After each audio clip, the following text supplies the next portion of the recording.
sudah bulan minggu ketiga ya. Kita Jumat Agung itu tanggal 18. Nggak berasa banget waktu. Bentar lagi nanti persiapan apa. Hitung-hitung 1 tahun itu udah lama ya. Nggak tahu juga, mungkin karena kita banyak aktivitas jadi waktu itu nggak berasa. Mungkin bagi orang-orang tertentu kelihatan lama sekali. Saya kan dulu waktu naik daerah menunggu 1 minggu aja lama sekali. Kenapa? Kegiatannya nggak seperti Jakarta.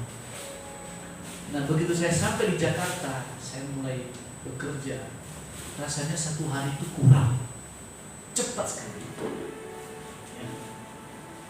Karena kita punya aktivitas, karena kita aktif. Tapi bagi orang yang pasif memang kelihatan lama. Nah sama juga kalau kita melihat janji Tuhan, saudara. Kalau kita nggak aktif, kelihatan lama sekali menunggu mukjizat. Kenapa saudara? Karena kita pasif. Tapi kalau kita aktif, itu sangat cepat. Sangat cepat. Contoh begini saudara. Ketika Yakub jatuh cinta dengan Rahel, nah, dia ngomong kepada Laban, mertuanya Yakub itu orang Batak, marga si Laban. Iya, orang Batak itu sudah suku Israel yang hilang, betul. Karena satu suku lagi yang belum ketemu. Kalau dia dari budayanya, pelit-pelitnya mirip orang Yahudi. Betul, coba pergi periksa. Cara memakamnya juga sama. Senangnya di gua-gua. Cuma karena nggak ada gua di Toba, dibikinlah tugu. Nah, jadi coba nanti gua Elizabeth periksa keturunannya ke Israel. Haleluya ya. Nah, waktu Yakub jatuh cinta kepada Rahel, ya apa mertuanya mengatakan kamu harus kerja 7 tahun. Tapi karena cintanya yang begitu luar biasa, dia mengatakan dia hanya menilainya, menghitungnya beberapa hari saja. 7 tahun itu ya, 1 tahun 300 hari, 365 hari. Dikali 7, berapa hari? Hitung sendiri ya. Pokoknya banyak. Tapi karena cinta saudara, dia hanya menghitung beberapa hari saja. Nah, kenapa saudara? Karena apa? Pribadi Yakub itu pribadi yang aktif. Tapi coba kalau dijodohi,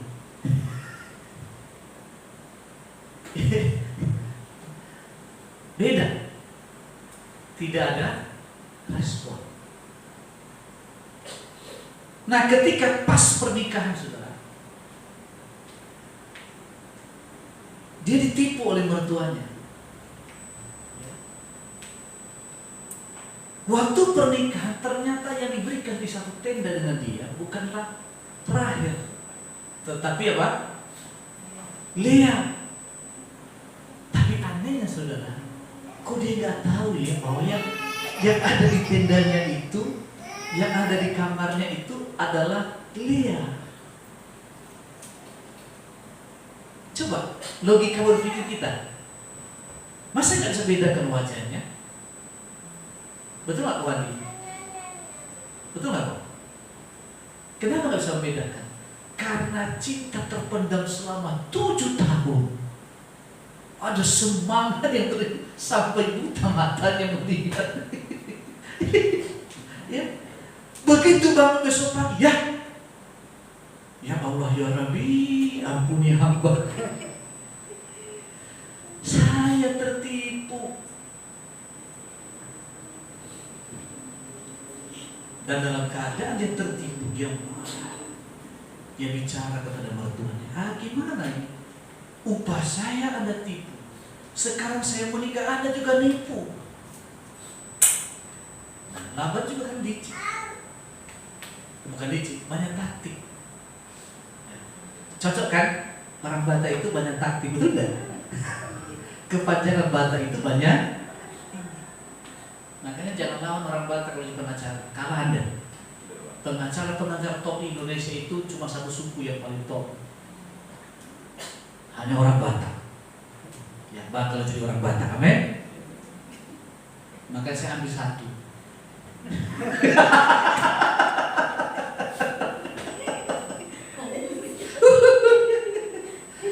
Ya. Dia cuma banyak taktik. Tidak lazim di sini melangkahi kakaknya. Oke, saya setuju kamu menikahi, tapi kerja 7 tahun lagi, bos. Saudara yang kasih Tuhan. Karena cinta, dia rela berkorban 7 tahun. Dan itu bukan masalah yang panjang bagi dia. Dia hitung dengan singkat. Saudara, dia bekerja berapa tahun mendapatkan rakyat? 14 tahun, bos. Kalau misalnya dia menikah umur 25 tahun, 25 tambah 14 berapa, Pak? 39. Saya nggak tahu betapa luar biasanya cinta bagi dia. Saudara, dalam perjanjian lama boleh poligami. Dalam perjanjian baru hanya boleh monogami. Oleh karena itu, saudara, apapun alasannya, ketika diberkati di gereja, tidak ada yang mengatakan saya salah menikah. Itu hanya berlaku di perjanjian. Tapi ingat, di perjanjian lama, dari Abraham sampai seterusnya, ia memiliki 2 istri, selalu ada masalah. Betul enggak? Abraham konflik kan? Sampai hari ini, betul enggak? Konflik keturunan Ismail dengan keturunan Yakub sampai kepada kita. Kenapa? Menyenangkan satu aja susah. Kemudian Yakub konflik kan, kakak beradik loh mereka ini. Ada konflik enggak? Konflik. Berlomba-lomba menyenangkan hati Yakub. Nah, coba baca nanti ya Kejadian. Untuk mendapatkan ada buah pohon, maka Rahel mengatakan kepada kakaknya, berikanlah buah itu kepada saya, maka malam ini Tuhan akan tidur dengan Anda. Berlomba menyenangkan Yakub. Dan akhirnya apa terjadi? Konflik. Sampai seterusnya. Oleh karena itu, Tuhan Yesus mengatakan kepada orang Farisi, ketika mereka bertanya, kalau ada seorang wanita menikah, lalu suaminya meninggal, secara hukum Yahudi, maka adik daripada laki-laki harus menikahi sampai ketujuhnya punya anak. Kalau begitu, nanti kalau meninggal, lalu kemudian masuk surga, siapakah yang jadi suami dari wanita ini? Lalu Tuhan Yesus katakan begini, kamu itu bodoh. Sebetulnya di surga itu tidak ada saling menikahi satu sama lain. Mereka seperti malaikat. Itu bedanya kita loh, orang Kristen itu. Di surga itu tidak ada pesta seks. Ya. Jadi jangan berharap. Saya pernah nonton di TV, di YouTube, kerjaan laki-laki di surga itu hanya menggauli istri-istrinya 72 bidadari. Tapi dalam iman Kristen, mereka seperti malaikat, tidak ada keinginan yang bersifat daging. Karena sudah diubah dari daging menjadi manusia roh. Roh itu tidak ada keinginan lagi. Nah, itu surga kita. surga yang terserah. Tapi iman Kristen ketika dia tutup mata lihat Tuhan, maka lupa segalanya dan hilang yang sebut daging. Itu hanya ada di bumi. Kenapa? Untuk menggenapi firman Tuhan, beranak cuculah dan bertambah banyak. Ya.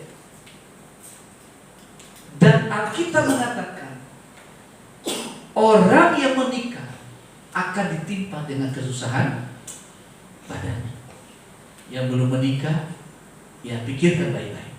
Yang sudah menikah, alamilah dan nikmatilah kesusahan. Emang begitu kan? Ya. Jadi itulah firman Tuhan. Dan kita kembali. Ketika kita punya respon, kita menjadi pribadi yang aktif.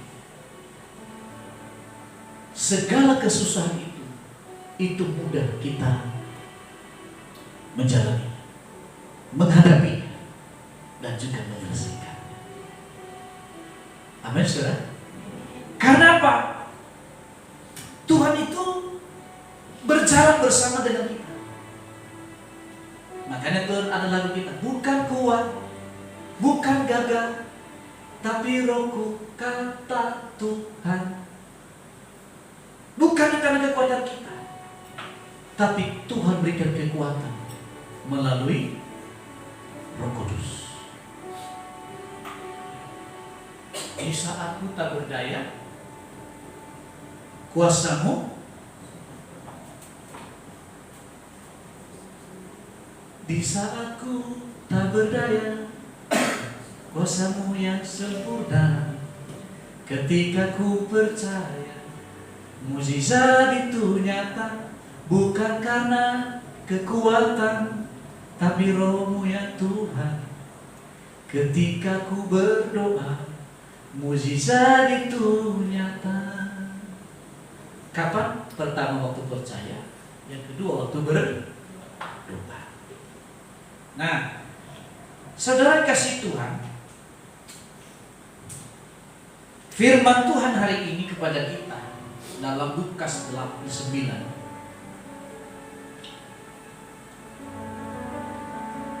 Mulai ayat yang pertama sampai yang ke-6. Dan sebetulnya kita sebagai murid Yesus, firman ini harus menjadi bagian di dalam hidup kita. Saya bacakan untuk kita. Maka Yesus memanggil ke-12 muridnya, lalu memberikan tenaga dan kuasa kepada mereka untuk menguasai setan-setan dan untuk menyembuhkan penyakit-penyakit. Dan ia mengutus mereka untuk memberitakan kerajaan Allah dan untuk menyembuhkan orang sakit. Sampai di sini. Setiap orang yang percaya Yesus sebagai Tuhan dan Juru Selamatnya, minggu lalu saya mengatakan dia adalah seorang hamba Tuhan. Dan dari seorang hamba Tuhan itu, Tuhan angkat kita lagi. Kita dijadikan menjadi murid daripada Tuhan Yesus. Karena Kristen sejati itu harus menjadi murid. Goalnya pemberitaan Injil itu memobilisasi jemaat menjadi seorang murid. Dan murid sejati, dia harus juga memuridkan. Nah, ketika kita sudah dimuridkan oleh Tuhan Yesus, maka ada satu tugas kita adalah memberitakan Injil. Nah, waktu kita memberitakan Injil, kita diperlengkapi. Yaitu apa? Maka Yesus memanggil ke-12 muridnya, lalu memberikan tenaga. Ini dahsyat. Jadi sebetulnya kita ini ketika kita terima Yesus, kita harus pastikan bahwa dalam diri kita ini ada tenaga.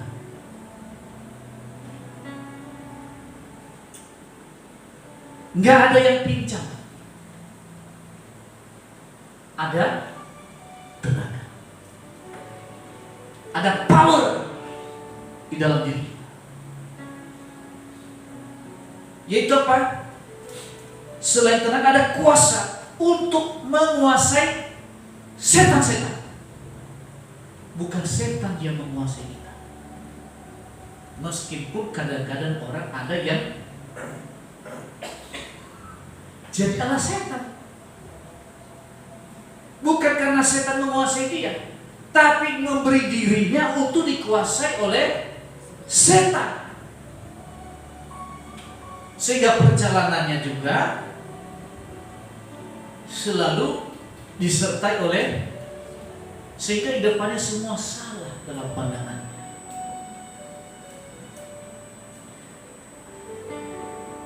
Kenapa diberikan tenaga? Karena apa? Saudara, kalau hati kita ini masih terikat.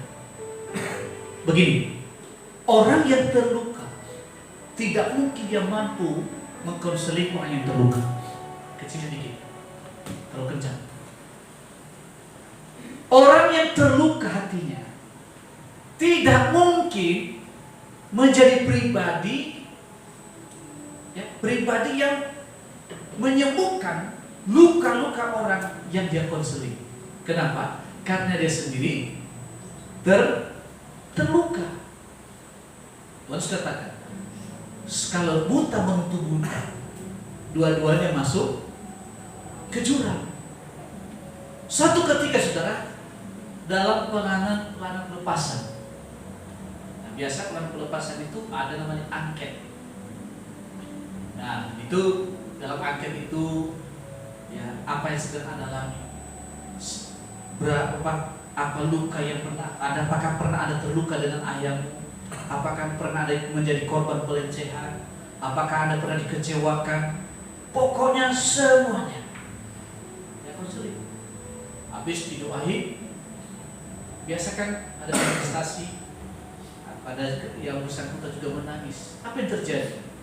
Yang mendoakan dia ikut menangis dan mengatakan nasib kita juga sama. Ini benar. Saya nggak nama-namain. Waktu itu saya masih di Sangka. Ini benar. Akhirnya, saudara, pembina rohani, aduh, gimana ini? Sama kita terluka. Pendetanya dilayani dua-duanya. Ini pengerjaan, saudara. Pengerjaan yang sudah diperlengkapi firman. Sudah tahu firman, tapi karena hatinya masih terluka, dia nggak punya kekuatan untuk menang atas dirinya. Dia melayani orang yang terluka, bukan dia melayani, justru merasa mereka menjadi korban. Loh, akhirnya apa? Sampai ke apanya, pendetanya, udah kamu puasa 3 hari 3 malam ya. Kamu 3 tahun sekolah Alkitab, belajar apa saja, bos? 3 tahun. Sekarang diploma 3 tuh. Tinggal 1 tahun lagi S1.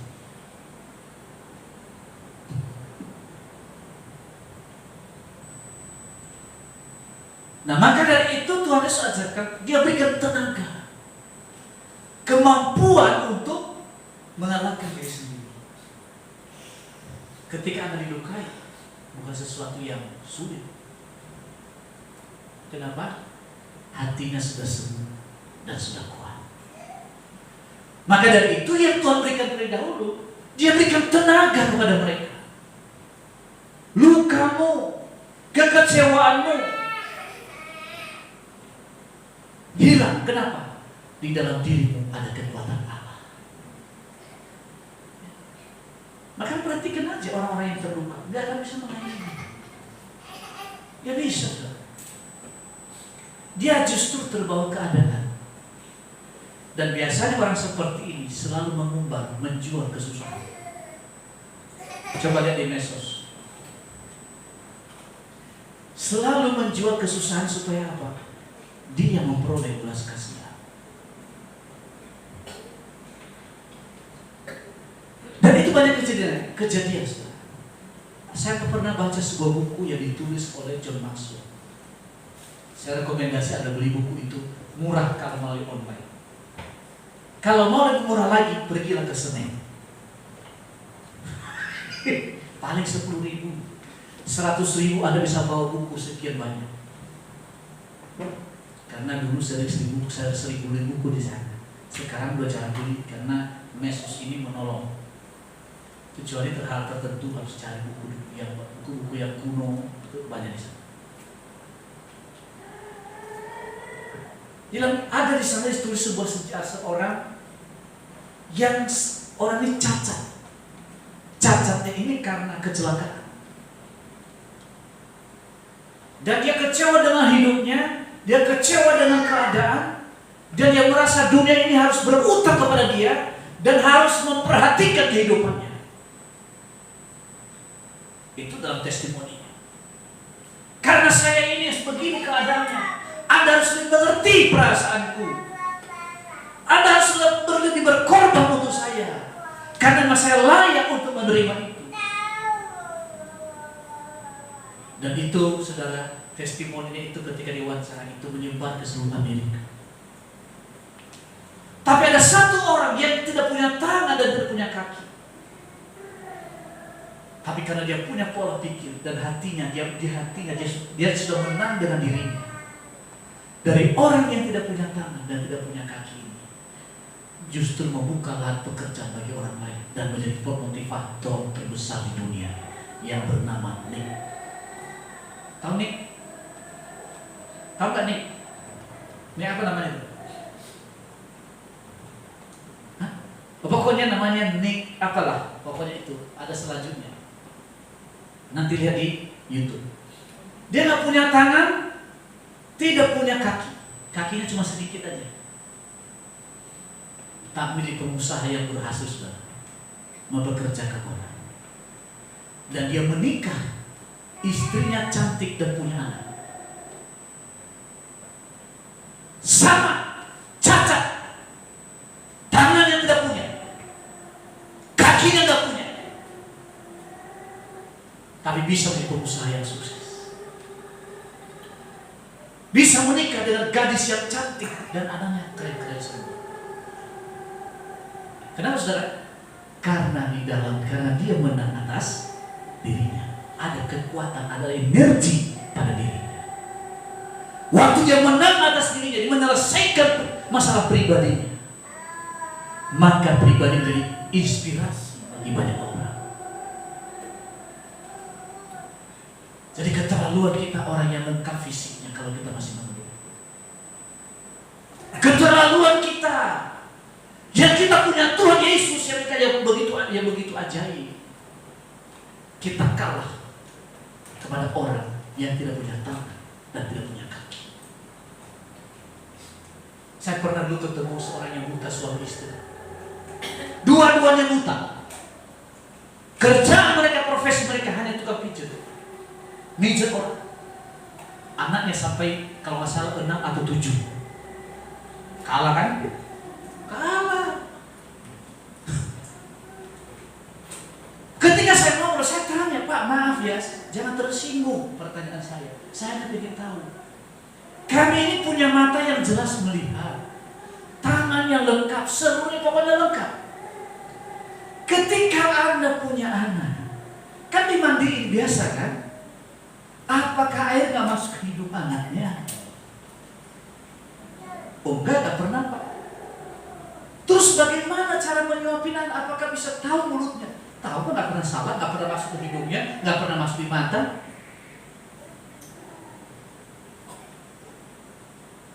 Dan Anda tahu, anaknya semua selesai sekolah. Dan bukan selesai sekolah, mereka bisa menyicil rumah dan mereka punya rumah. Anda masih mengeluh? Anda masih mengeluh? Suami istri buta. Aku juga heran. Saya kayak iseng juga ini. Tadi iseng itu dengan penasaran. Tentu cara saya menanyakan itu kan cara yang baik, cara bijak. Sorry ya Pak, mau tanya, maaf sekali, bagaimana bisa tahu bahwa gadis yang Bapak cintai ini cantik? Iya kan? Kok bisa jatuh cinta? Kan laki-laki itu kan dari melihat, toh? Nah dia lebih begini, memang saya nggak bisa melihat dengan mata, tapi saya menggunakan mata batin. Wih, kalah mata batin memang. Wendy kalah. Iya. Ya itu mata batin kan nggak hanya apa, nggak bisa kita lihat. Iya, tapi saya bisa merasakan dari cara dia berbicara, dari cara dia bergerak itu cantik. Mas saya lihat sih kalau nggak buta lumayan. Ya lumayan. Usia segitu 7 anak termasuk oke. Nah, dia begini. Nah, terus ibu bagaimana bisa jatuh hati dengan bapak? Apakah bapak ini suka merayu? Kan biasa tuh laki-laki kan, ya, menyenangkan dulu kan begitu ya. Ini kaku Pak. Ya cuma aja seperti ada daya tarik tersendiri. Oh gitu ya. Saya terdengar heran. Jadi kenapa bedakan jatuh cinta dengan orang yang seperti kita? Jadi mereka menggunakan insting, naluri mereka. Matanya buta, tapi mata hatinya tidak buta. Beda dengan sekarang. Dia tahu istrinya cantik, bisa dia naksir sama orang lebih jelek. Iya kan? Saya melihat orang-orang yang meninggalkan pasangannya. Saya lihat pasangan, ini kan cantik pasangannya, tapi kok justru pindah ke lain hati. Saya lihat apa yang istimewa. Kalau ingat dulu tahun 2004 yang anggota DPR dulu, ingat sempat heboh 2004, nggak ingat? Nah, dulu ada anggota DPR dari fraksi Golkar yang bernama Yahya Zaini. Dia tidur bersama dengan Maria Eva. Nah, belum pada ini masih kecil kan dia. Pak James masih anak-anak waktu zaman itu, masih anak-anak. Belum sempat ya. Nah, paling sepantar-pantar saya lah ya. Nah, masih ingat Bu ya? Pak Idul masih ingat. Nah, waktu menyebar ini video itu dikirimin bagi semua orang. Lalu kemudian konferensi pers istrinya. Istri saya lihat, ini cantik istrinya, masih muda, dibanding Maria Eva. Nonton video ini cantik. Saudara, karena apa? Karena mata hatinya buta. Satu, yang kedua, tidak bisa bersyukur. Yang ketiga, karena serakah. Yang keempat, mungkin uangnya uang haram juga. Jadi uang haram dimakan jin. Akhirnya apa? Hilangkan karirnya kan? Gaji 50 juta loh, belum tunjangan, 50 juta per bulan, belum tunjangan. Dihitung tunjangannya semuanya bisa tebus 80 juta. Hanya gara-gara video dengan Maria Eva, dan sampai hari ini beliau tidak muncul lagi. Itu heboh zaman itu, saudara. Heboh, dan terpaksa beliau mengundurkan diri karena nggak bisa lagi melihat wajah-wajah teman-temannya. Kan canda-canda orang ini kan menyakitkan. Nah, kita kembali dari mana? Tuhan memberikan kekuatan kepada mereka. Jadi fungsi kita beribadah, berdoa, bersekutu untuk menerima kekuatan Allah, menang atas diri sendiri. Jadi tidak gampang ngambek lagi. Tidak mudah cemburu. Cemburu itu sehat. Bukan nggak boleh cemburu ya, cemburu itu sehat. Saya juga cemburu kalau boleh sendiri colek-colek cowok lain. Oh iya dong. Walaupun bahasanya saya anggap mana saya sendiri. Saya nggak setuju. Saya nggak tahu Pak Ego setuju. Kalau saya nggak Pak. Ya.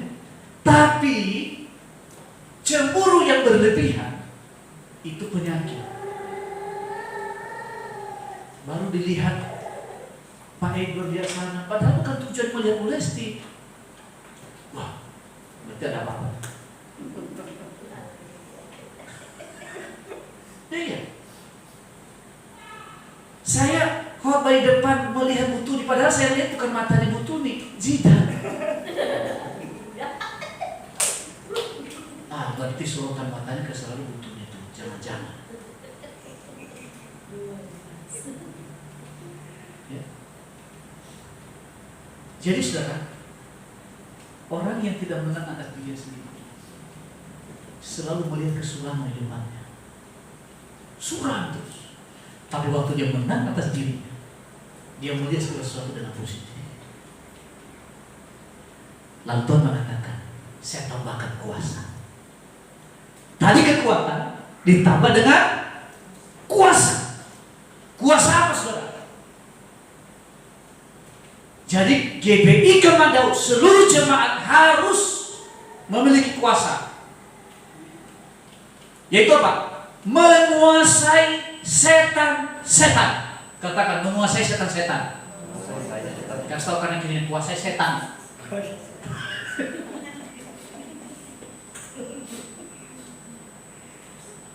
Jangan takut dengan setan. Jangan takut dengan gelapnya malam.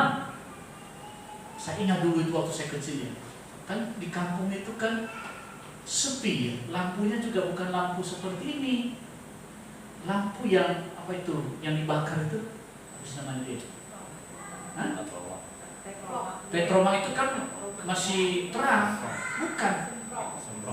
Semprong ya. Bang besok pagi kita bangun, kita hitam. Teplok ya.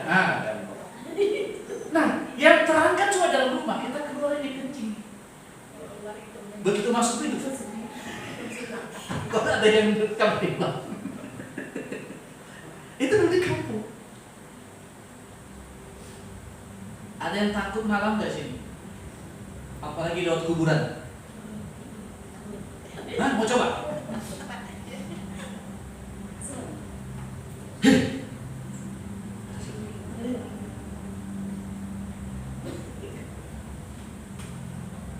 Kalau Anda masih takut kamar yang gelap, saya justru curiga.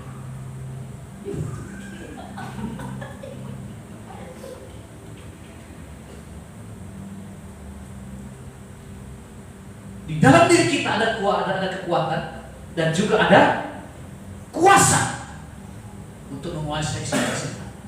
Bukan setan yang mengendalikan kita. Kita harus mengendalikan kekuatan setan. Caranya gimana? Usir setan. Setiap hari gunakan mulut ini mencipta, mengusir setan. Makanya saya nggak pernah takut. Mau orang santet, mau orang apa, nggak bodoh amat, nggak ada urusan. Saya pernah ngomong, hanya 2 orang yang coba-coba santet, kalau dia bukan mati dia stroke. Iya kan? Santet kalau nggak sampai pada posisinya dia balik. Waktu dia berbalik, orang itu bisa bercelaka. Saudara, kuasa dalam diri kita. Jadi keistimewaan kita orang beribadah itu di situ, memiliki kekuatan dan kuasa. Makanya jangan percaya tahu-tahu. Sekarang banyak orang loh lebih percaya tahu daripada firman. Coba bayangkan di zaman saya dulu waktu masih anak-anak. Kalau kita dulu di pintu orang ngomong, nanti kamu susah dapat jodoh. Apa hubungannya pintu dengan jodoh? Masih ingat tidak waktu masih kecil? Nah, kadang-kadang kalau di kampung itu kita iseng anak-anak yang makan di kuali. Nanti kamu sial. Gak ada yang berbelas kasihan dengan kamu kalau makan di atas kuali. Atas kuali. Pertanyaan saya, apa hubungannya?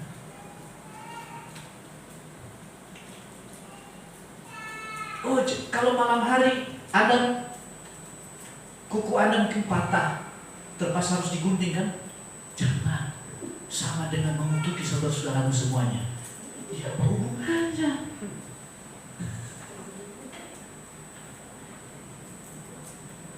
Itu pekerjaan siapa? Pekerjaan setan. Dan kepercayaan itu, kalau kita terus mempercayai, maka itu menjadi kenyataan. Memang pada waktu itu ada yang mengatakan benar. Dan saya juga melihat ini. Ada satu di daerah Nias itu saya pernah masuk. Jadi jangan menduduki bantal. Bantal itu jangan dudukin, nanti kamu sakit perut. Hah? Bisulat. Nah, karena dia sakit perut. Tapi karena ini sudah menjadi kepercayaan, ada orang coba, ini benar sakit perut. Kenapa bisa? Karena setan memanfaatkan kepercayaan itu. Itu kan benda mati. Itu benda mati. Oh, jangan sampai kucing itu mati ya. Oh, itu berbahaya, bisa longsor tanah. Saudara kasih Tuhan, saya udah makan banyak kucing. Nggak ada gunung yang longsor itu. Iya. Kalau makan kucing itu enak. Anda punya rematik, sakit punggung itu sembuh. Kenapa? Panas.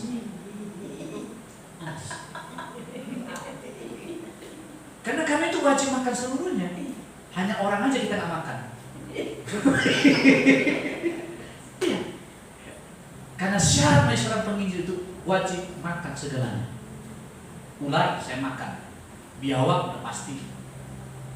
Apalagi saudara? Buaya hanya karena nggak bisa aja, nggak ada. Katak kita makan. Bahkan ubi racun pun pernah kita makan. Karena kita ada makanan. Ini kita pengalaman hidup. Karena penginjil zaman dulu itu nggak ada dananya, nggak ada duitnya. Diutus sebuah penginjilan, ya doa. Yayasan tidak mengeluarkan uang, berlutut kaki Tuhan, nanti uang datang sendiri. Itu penginjilan dulu. Nah, seluruh Sumatera itu saya jalani. Hampir seluruh Sumatera saya jalani dari kota ke desa.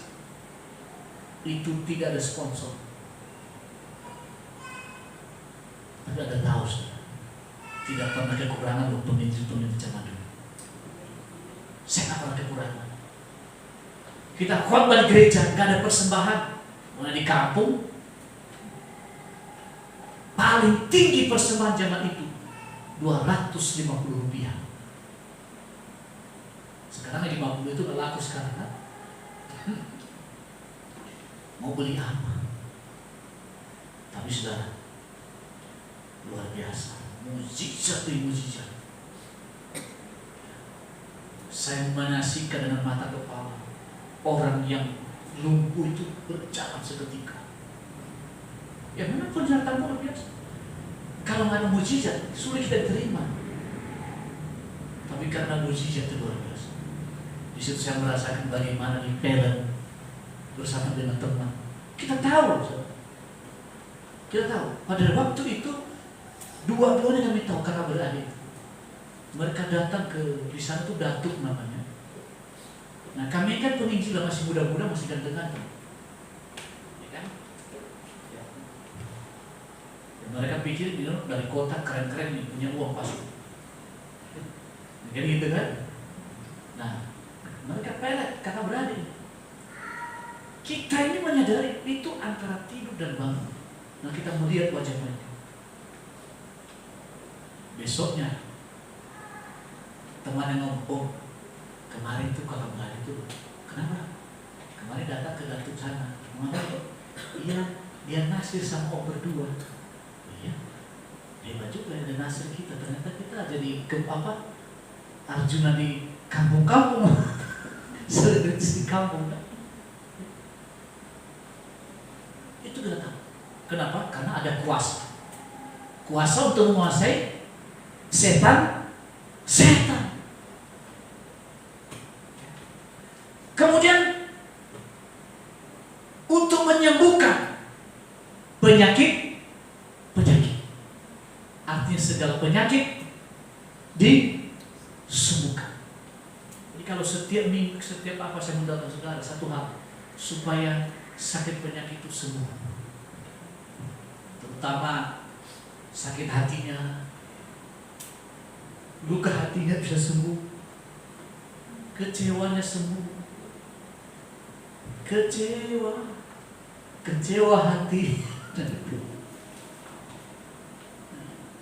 Tanda orang yang terluka jiwanya, yang sakit jiwanya, lagunya selalu lagu-lagu yang menyedihkan. Nah, coba nanti periksa ya, siapa yang suka lagu-lagunya lagu-lagu sedih. Itu perhatikan, itu orang terluka.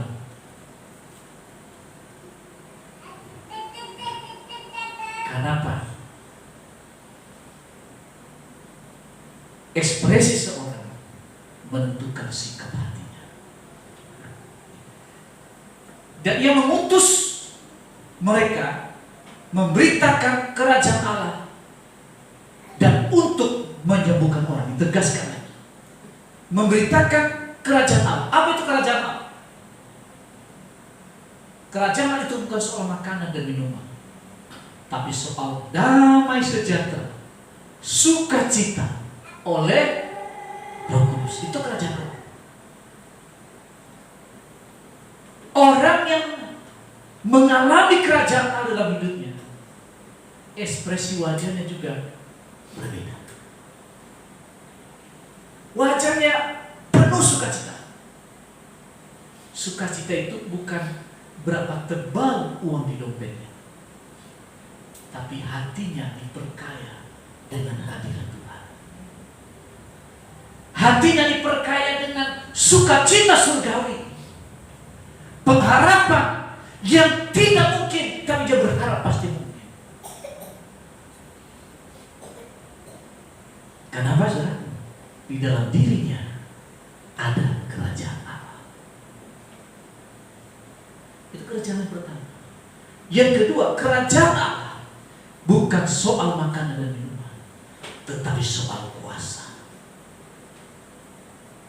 Kuasa. Diulang lagi ke sini. Nah, bagaimana caranya kita menggunakan kuasa itu? Saya mengajari kita. Saya mengajari kita semuanya. Dan itu sering sudah saya omongin. Mulai menggunakan mulut kita untuk hal-hal yang positif. Kasih tahu ya, gunakan mulut dengan kata-kata positif. Kasih tahu kanan kirinya, positif ucapannya. Susah ya? Coba kecuali dulu, colek. Gunakan mulut dengan kata-kata positif.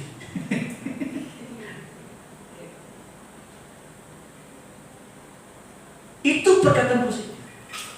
Contohnya, aduh Pak, belum bayar listrik. Sebentar lagi tokennya ini mati. Itu kenyataan tak? Tapi coba gunakan. Gunakan mulut dalam nama Yesus. Di token segera saya isi. Kompor gas segera menyala, saya beli tabung gas yang 12 kilo, yang 3 kilo. Apalagi uang belanjaan masa ini, masa itu. Di dalam nama Yesus saya perintahkan, pagi hari ini segera tiba. Susah nggak? Nggak susah. Mempraktekkan yang susah. Masa mungkin Pak? Biasa aja lah. Tapi saudara, kalau Anda latih ini, maka Anda mampu motivasi. Anda akan melihat kuasa Tuhan di sana. Tapi kalau Anda mengeluh, satu, belum tentu ada yang bisa nolong. Dua, membuat Anda resah. Ketiga, hasil keresahan itu tulang-tulang menjadi keropos. Ayat firman Tuhan ada. Ayat firman Tuhan, karena keresahan itu akhirnya tulang-tulangnya menjadi keropos. Jadi langganannya dokter. Karena tulangnya, hati yang gembira, obat yang manjur. Tapi semangat yang patah, mengerikan. Waduh, tulang sumsumnya kering. Persediaannya tegang semua, jalannya kayak robot.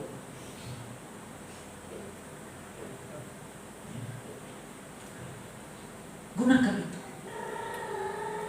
Pak, saya mau usaha, tapi gak punya modal. Gak usah repot. Filipi 4 mengatakan, nyatakanlah kepada Tuhan dalam doa dan permohonan dan ucapan syukur.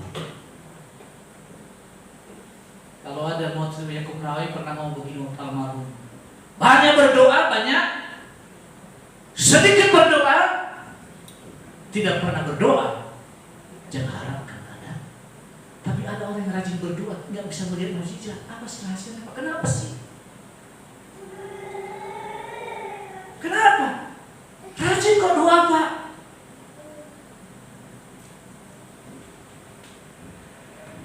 Bahkan ada yang puasa 40 hari, 40 malam.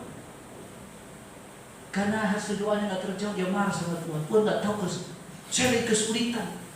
Saya udah puasa, badan udah kurus, bibir pecah-pecah, panas dalam.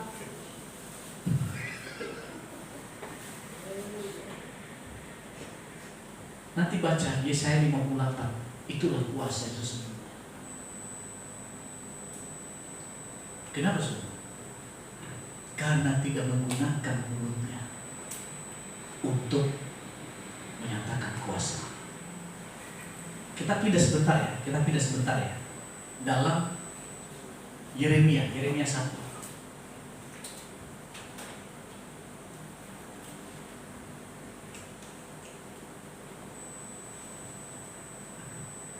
Dalam Yeremia 1.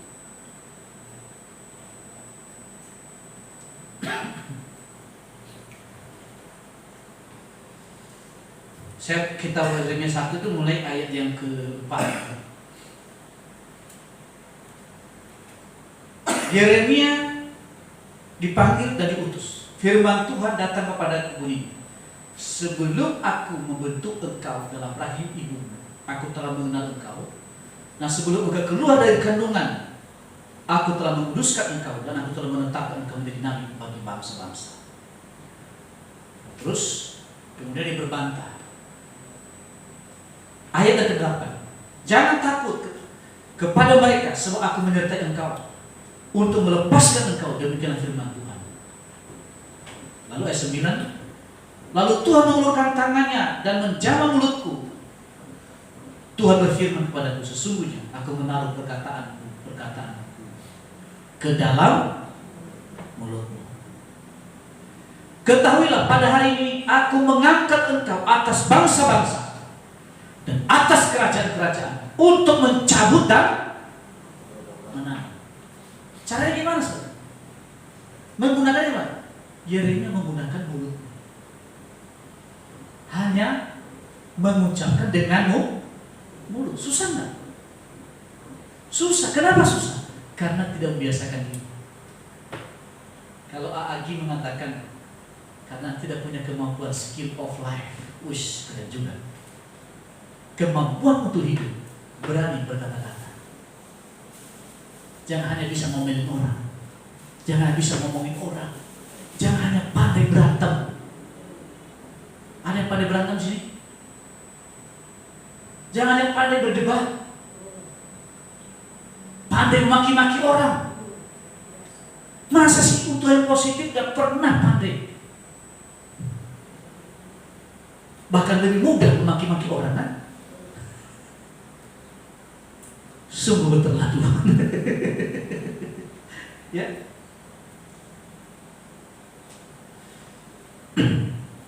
Ketahuilah pada hari ini aku mengangkat engkau atas bangsa-bangsa, atas kerajaan-kerajaan, untuk mencabut dan merobohkan, untuk membinasakan dan meruntuhkan, untuk membangun dan menang. Seorang pendoa, seorang yang sedang berdoa, sebetulnya di dalam dirinya ada kemampuan, ada karunia seorang nabi. Setuju? Jadi pendoa itu saudara bukan pelengkap penderitaan gereja. Pendoa itu adalah pelayanan kenabian, pelayanan profetik. Kenapa? Yang mampu meruntuhkan dan membangun. Basic saya pendoa. Sebelumnya saya konfirmasi pendoa. Maka saya bisa main gitar itu dari doa. Saya belajar.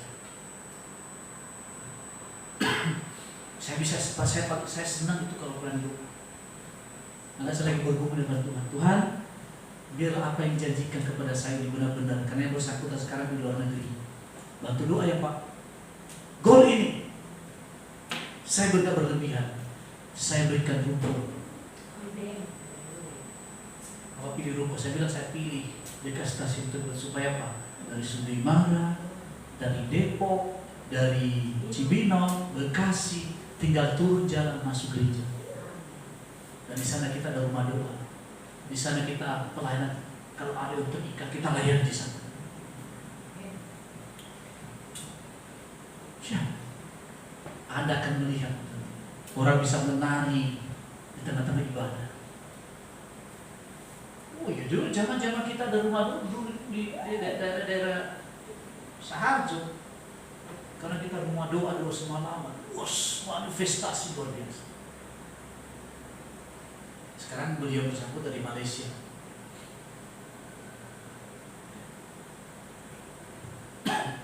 Dan ada di mana-mana.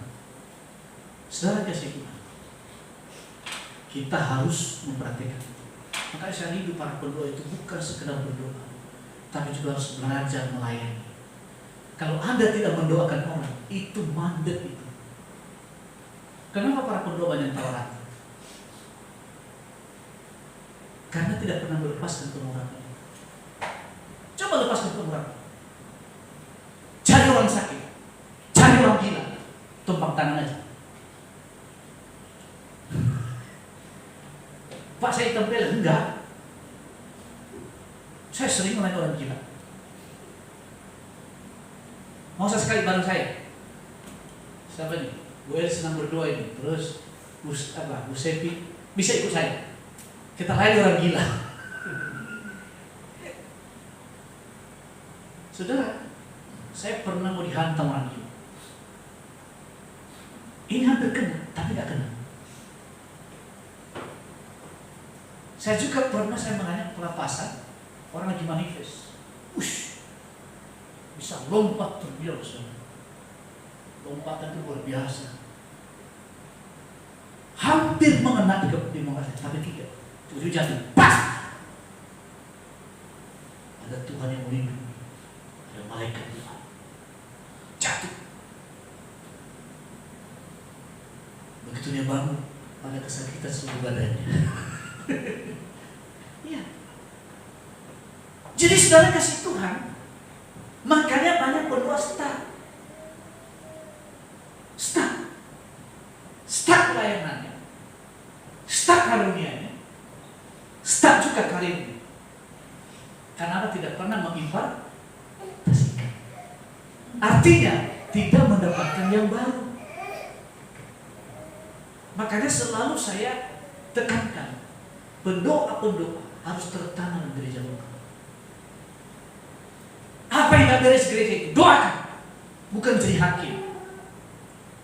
Terus, apakah doa keliling, apakah membuat kelompok sel, family altar, bebas. Di sana kau bisa dipartasikan. Saya nggak iri kepada saudara nanti kalau dipakai Tuhan. Pak, Bu Elis, nggak sengaja ditendang kaki saya. Kaki saya lumpuh, tiba-tiba sembuh, Pak, bisa jalan.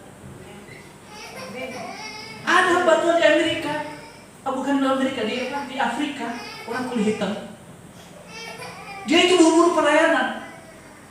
Ada anak yang sedang lumpuh, dia injak itu anak, dia pergi, anak ini jalan. Ini betul. Saya nggak tahu nanti Bu Safi habis doa, tiba-tiba tendang gerbang orang. Orang satu rumah itu kaget. Wih, ketemu dengan Tuhan Yesus.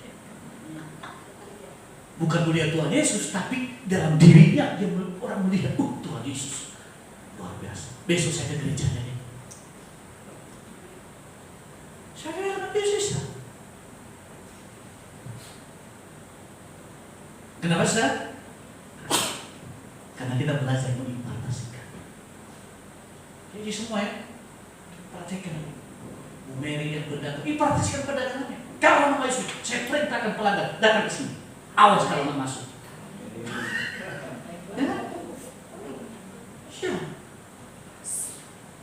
Kok Hendy sebagai bos dealer yang kredit 50 satu hari datang ke sini, tekan kontrak.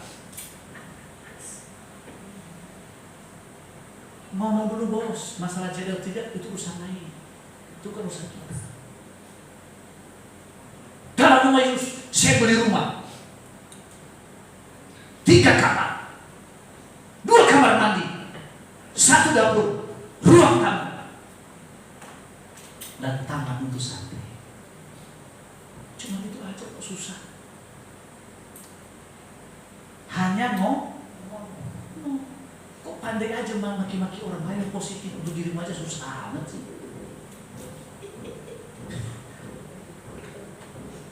Kok susah banget sih untuk dirimu sendiri? Kau susah. Anda merasa susah hidupnya, ekonomi yang mari bilang saya kaya. Seperti saya ini jadi kaya. Ini kaya benar saya. Karena orang tua saya kaya. Bapak saya kaya. Saya bukan orang miskin. Saya adalah orang kaya. Terserah Anda jadi anak orang miskin. Hidup itu sebuah pilihan.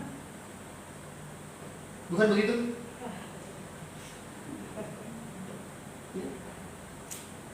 Jadi, ayo bersama-sama kita perhatikan.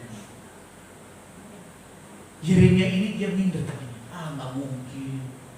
Saya ini nggak pandai. Makin Anda nggak pandai, Anda manusia. Makin Anda nggak mampu, berarti Anda memenuhi kriteria. Kalau Anda merasa mampu, nanti sombong. Sombong. Baru diberkati aja udah merasa rohani sama orang.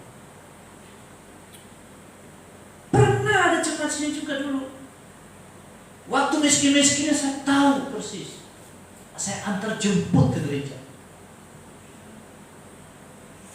Saudara, baru diberkati, taruh di status. Segepok uang. Kalau kita dekat dengan Tuhan, maka berkat jasmani dan segera datang kepada kita. Dalam hati saya, Tuhan kasihan banget orang. Lim Siliau aja gak taruh di status. James Suryadi aja gak pernah taruh di status kekayaannya. Haritano gak pernah taruh di status kayaan yang luar biasa.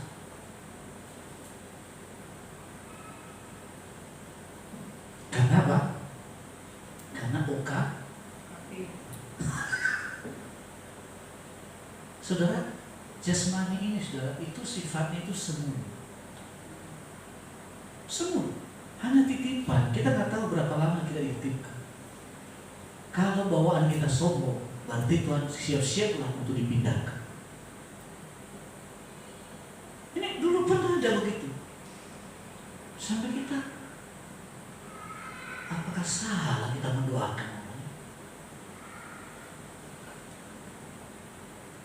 Ngomong sama orang sembarangan. Wah Pak, saya nggak cukup dengan doa. Kerjaan saya begini. Nah waktu pandemi kan kita nggak ada jemaat tuh, habis tuh. Udah Pak, nggak usah gereja. Bukan sama saya, udah sih, nggak usah gereja. Persekutuan aja kan nggak ada jemaatnya. Udah sering gerem gitu dengannya.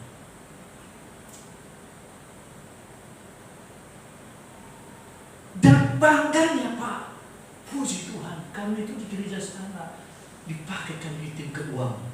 Kesel saya pengen ketuk aja kepalanya orang. Nah gereja waktu lagi sulit-sulitnya. Saya nggak masalah pindah gereja, tapi nggak usah ngomong gitu kata saya. Saya udah ngalami, kaya miskin itu sudah alami. Dari saya muda juga nggak kekurangan deh. Tapi nggak perlu diubah, betul nggak? Tapi Tuhan itu adil. Masih muda, udah sakit gula, udah asam urat, udah tensi. Akhirnya di mobilnya ada alat untuk mijit. Jadi pergi kemana-mana pakai alat. Itu bukan kaya, kutukan. Loh iya, kalau berkat Tuhan itu membuat kita sehat. Ya kita nggak tahu berapa banyak orang yang mengutuki dia kan. Kalau ngomong sembarangan, hati-hati loh. 10 orang mengucapkan ada kata negatif, itu jangan lebih dulu. Kalau kamu nggak benar di depan Tuhan. Lama kemudian kami diajak makan, kami nggak mau. Kita bisa beli makan. Daripada kita sakit hati mau nanti menginjili merasa rohani dari kita, akan repot kan?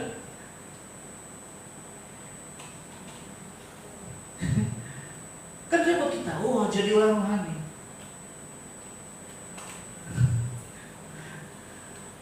Jadi saudara kasih Tuhan, kalau kita merasa nggak mampu di depan Tuhan, dipercayakan sebesar apapun Anda terrendah hati. Sekali lagi ada juga teman saya, kami bertiga ini teman susah berapa puluh tahun yang lalu. Dan satu teman kami itu sukses. Dan teman kami nggak pernah hitung. Istri saya juga tahu. Sampai hari ini kalau dapat uang pasti kirim ke saya. Mungkin sudah terima uang ini 200 juta. Dan teman saya satu ini pekerjaan diberikan sampai menikah dia biayai. Sudah menikah punya anak masih dibiayai. Dan teman kami satu ini dia sukses sampai hari ini, bisa beli rumah, beli mobil, anak bisa kuliah, bisa kerja. Beliau ini cari pekerjaan. Beliau sendiri. Pada waktu pandemi, sahabat kami yang satu ini proyeknya nggak jalan. Waktu itu kan banyak pengusaha kontraktor rontok ya. Sampai untuk makan aja susah. Ya hubungilah teman kami. Jawabannya apa? Udah pinjam aja online. Nah temannya ngomong, Pak, mungkin karena Bapak pendeta itu lebih dihargai. Aduh, mana ya? Antara saya maju dan mundur. Karena akhirnya saya juga kan, karena menghargai teman ini. Saya coba bilang, Shalom Pak. Kalau dulu kan saya panggil nama, saya nggak berani panggil nama, sama-sama udah anak kami udah sama-sama gede. Shalom Pak. Saudara nggak jawab, langsung diblokir saya sampai hari ini. Saya mau sama teman, gara-gara saya WA Pak, saya diblokir. Ya mungkin zaman itu kan lagi masa-masa susah. Kan udah tahu kalau orang WA itu mungkin bukan hanya saya yang WA beliau, mungkin ada orang lain juga yang WA dia minta bantuan, diblokir. Akhirnya apa saudara? Saya minta tolong sama anak buah saya. Ini ada teman boleh pinjam 2 juta, saya tanggung jawab. Waktu saya berani banget juga tanggung jawab. 2 juta. Saudara, kenapa begitu? Karena apa? merasa mampu. Merasa mampu padahal sebetulnya dia jadi bukan karena kemampuan, karena ditolong oleh orang lain. Jadi saya berharap nanti kalau yang sukses di tempat ini jangan sombong. Amin. Kesombongan mendahului kejatuhan. Orang sombong akan dikutukin orang, dan orang sombong akan sangat dekat dengan kutuk. Ini contohnya saya bilang tadi, masih muda, umurnya masih bawah saya jauh, udah sakit gula, apa-apa obat, lama-lama ginjalnya kena. Makanya hati-hati dengan kesombongan. Yang tadinya hanya dengan doa bisa apa? Sekarang nggak cukup dengan doa. Ini butuh hikmah, butuh ampun deh. Apakah nilai hidup kita itu hanya ditentukan dengan kertas ini?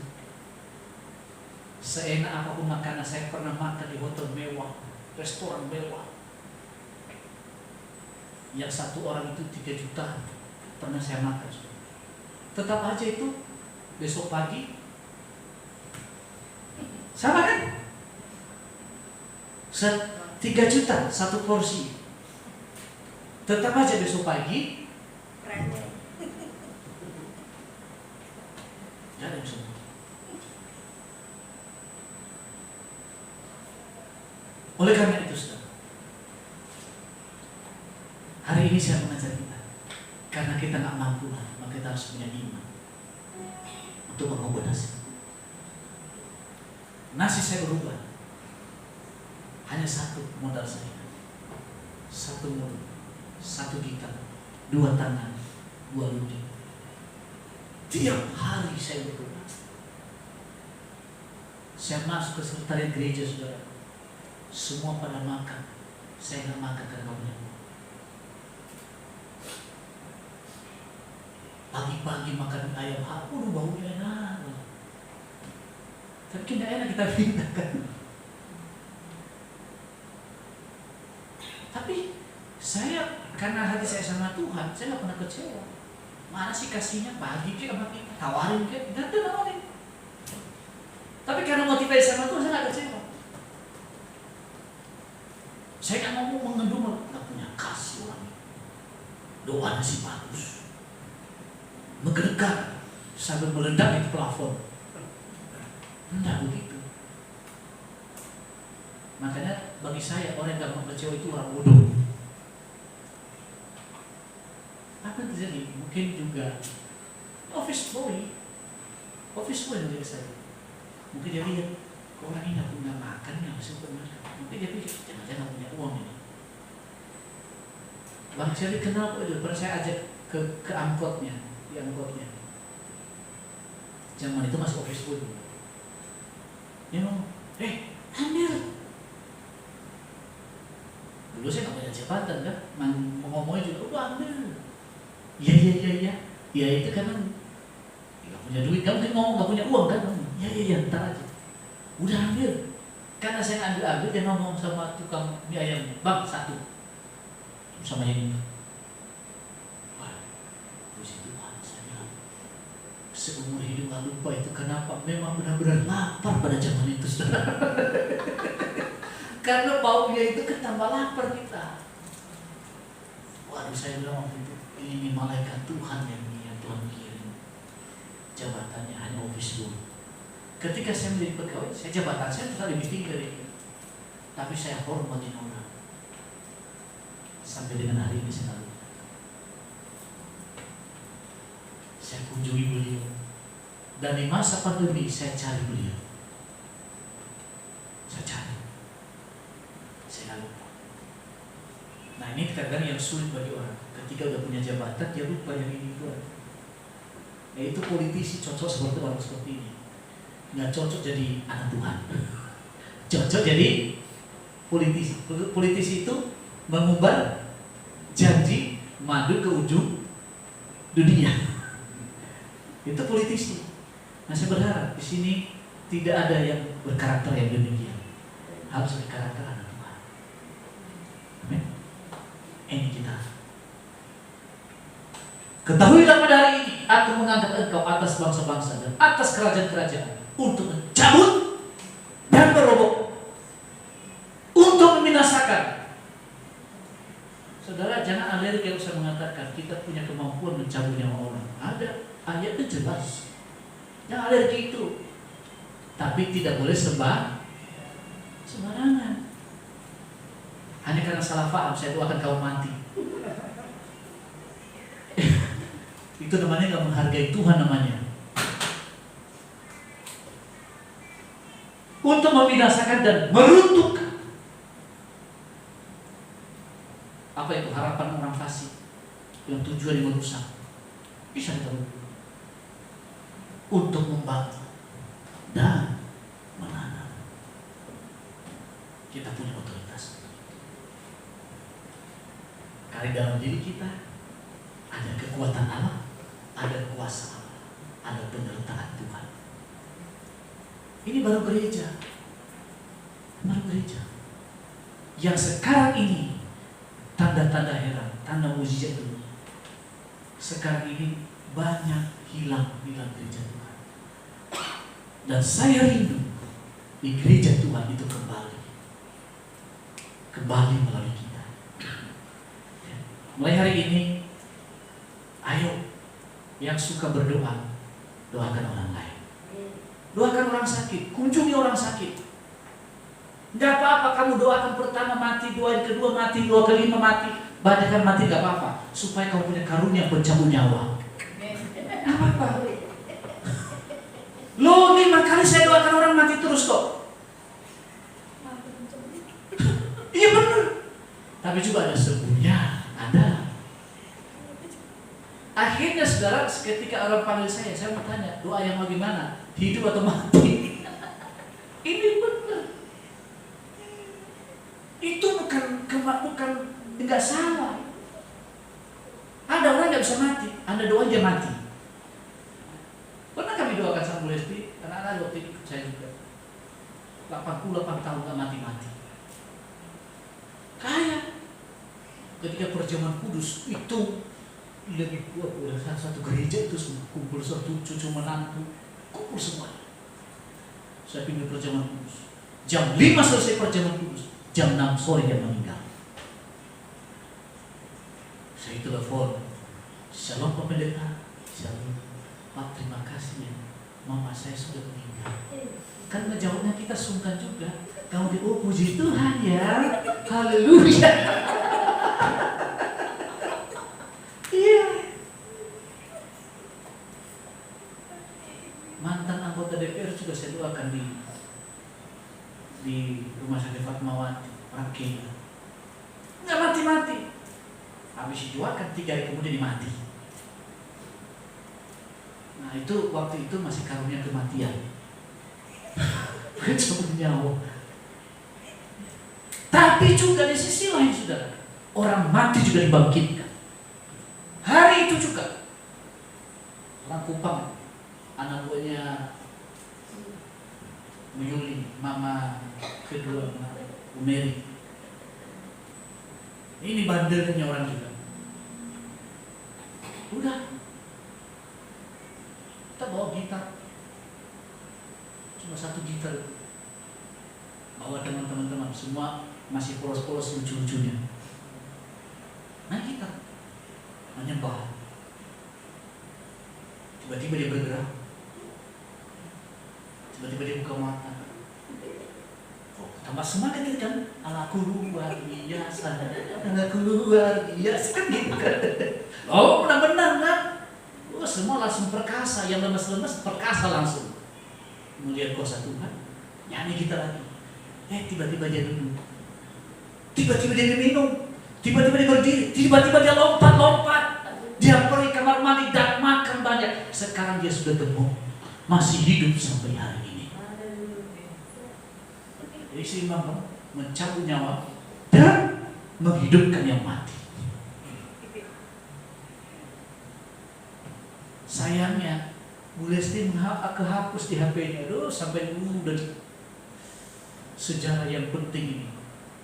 Karena sebelum kita, saudara, dulu saya belum S1. masih kosong, masih sekolah Alkitab biasa. Yang melayani depan kita udah S1, udah MTH. Dua-duanya kerasukan. Tapi ya kita masih orang bodoh-bodoh, gak mau kriteria. Tapi orang bodoh ini gak dipakai Tuhan. Tim kami bodoh-bodoh tapi diperlengkapi oleh kuasa Allah. Ya kita diutus oleh Tuhan seperti domba di tengah-tengah serigala, tapi domba yang terlengkapi. Tiba-tiba bisa hidup di orang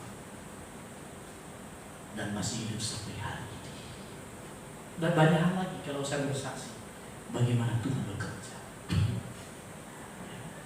Maminya Bu Santi itu udah sekarang di rumah sakit otak, tinggal tunggu. Kita doakan sadar masih hidup sampai hari ini. Ya kalau masih stroke gede memang urus faktor umur ya. Sekarang juga udah bisa berantem kalau mau berantem.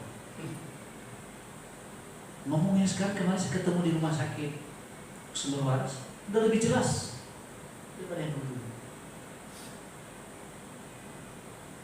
Saudara kasih Tuhan,